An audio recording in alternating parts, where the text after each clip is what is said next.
حضرت ابو ہریرہ رضی اللہ عنہ فرماتے ہیں کہ نبی اکرم صلی اللہ علیہ وآلہ وسلم نے ارشاد فرمایا، جب اللہ تعالیٰ مخلوقات کی تخلیق سے فارغ ہوا تو رحم نے کھڑے ہو کر اللہ تعالیٰ کا دامن قدرت تھام لیا۔ اللہ تعالیٰ نے فرمایا، اس کو چھوڑ۔ اس نے کہا، یہ اس آدمی کے کھڑا ہونے کی جگہ ہے جو قطع رحمی سے تیری پناہ مانگے۔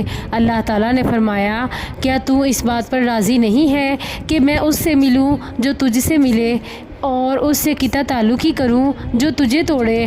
اگر چاہو تو قرآن کریم کی یہ آیت پڑھ کر دیکھ لو۔ ترجمہ: تو کیا تمہارے یہ لچھن نظر آتے ہیں کہ اگر تمہیں حکومت ملے تو زمین میں فساد پھیلاؤ اور اپنے رشتے کاٹ دو؟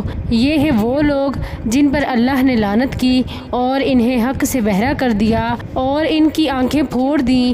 تو کیا وہ قرآن کو سوچتے نہیں یا بعض دلوں پر ان کے قفل لگے ہیں؟ حضرت عبداللہ بن مسعود رضی اللہ عنہ سے روایت ہے، نبی صلی اللہ علیہ وآلہ وسلم نے فرمایا، ترجمہ: اے اللہ، میں تیری پناہ میں آتا ہوں مردود شیطان سے، اس کے چھونے سے، اس کی پھونک سے اور اس کے تھتکارنے سے۔